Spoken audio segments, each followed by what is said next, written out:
حضور غوث پاک رضی اللہ تعالیٰ عنہ نے نا نبی پاک صلی اللہ علیہ وسلم کی اتباع میں وقت گزارا ہے۔ کچھ بندے اللہ کے بڑے خاص ہوتے ہیں۔ حضور غوث پاک رضی اللہ تعالیٰ عنہ کو اللہ نے اعزاز عطا فرمایا، شان عطا فرمائی کہ غوث اعظم درمیان اولیاء جو محمد درمیان انبیاء۔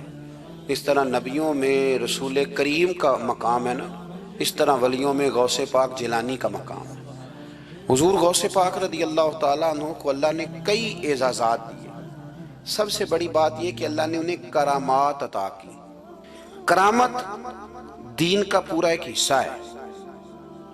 ہمارے یہاں نا لوگ کہتے ہیں اخلاق بیان کریں جی، وہ کہتے کیا تھے؟ کرامت کیا ہوتی؟ بھئی کرامت تو قرآن پاک نے بیان فرمائی۔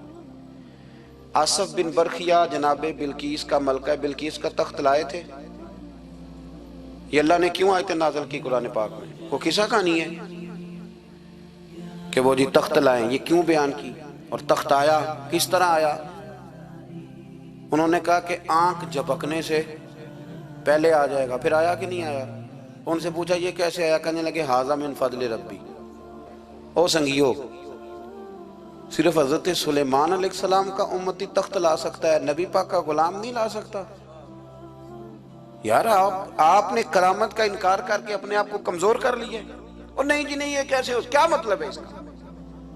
آپ سورہ نمل روز پڑھیں اور جناب سلیمان علیہ السلام کے امتی کی شان بیان کریں کہ وہ آنکھ جھپکنے سے پہلے 80 گز اونچا، 80 گز چوڑا، 80 من وزنی تخت آنکھ جھپکنے سے پہلے لے آئے۔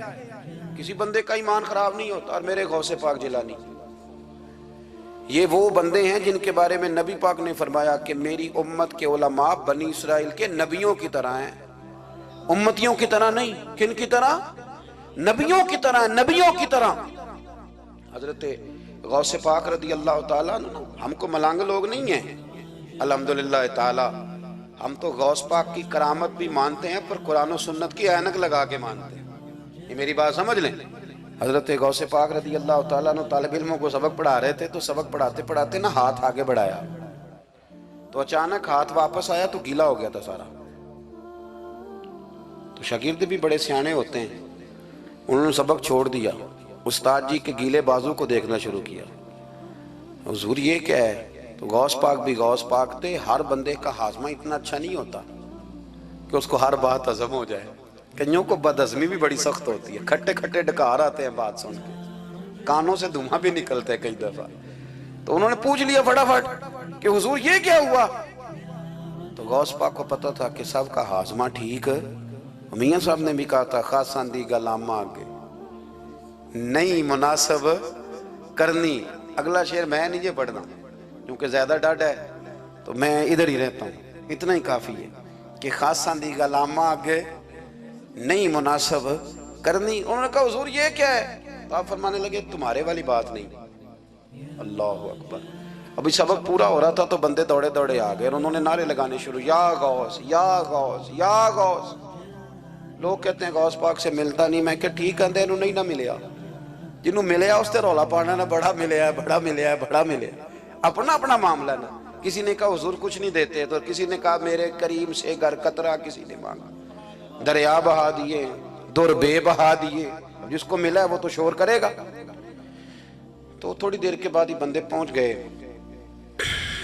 انہوں نے آ کے یا غوث کے نعرے بھی لگائے، وہ مچلے بھی، وہ روئے بھی، وہ قدم بھی چومے، اپنے مقدر پہ ناز بھی کیا۔ شکر ہے اللہ کا، اللہ نے ہمیں آپ کا غلام بنایا، شکر ہے۔ تو طالب علموں نے پوچھا ہوا کیا؟ کہنے لگے کشتی میں بیٹھے تھے تو ڈوبنے لگی تھی، تو ہم نے کہا کہ ہم تو غوث پاک کے ماننے والے ہیں۔ تو پھر حضور غوث اعظم کا دست مبارک نمودار ہوا ہے اور کشتی کو پکڑ کے کنارے لگا دیا ہے، کشتی کو پکڑ کے کنارے لگا دیا ہے۔ ایک قریب کہنے لگا یہ کیسے ہو سکتا ہے؟ تو دوسرا اس کی کمر پہ تھپکے دے کے کہنے لگا ویسے ہی ہو سکتا ہے جیسے آصف بن برقیہ کے ساتھ ہوا تھا، بالکل ویسے ہی ہو سکتا ہے۔ سیدنا غوث اعظم کی کرامات اتنی متواتر کے ساتھ ہے کہ ملا علی قاری فرماتے اتنی تو کرامتیں سنی نہیں اتنی غوث پاک کو اللہ نے عطا فرمائی۔ رب کریم نے انہیں درجہ دیا، وقار دیا، ان کی دعاؤں کو قبولیت دی، اللہ نے انہیں اعزاز کے ساتھ نوازا، اللہ نے ان پر فضل فرمایا۔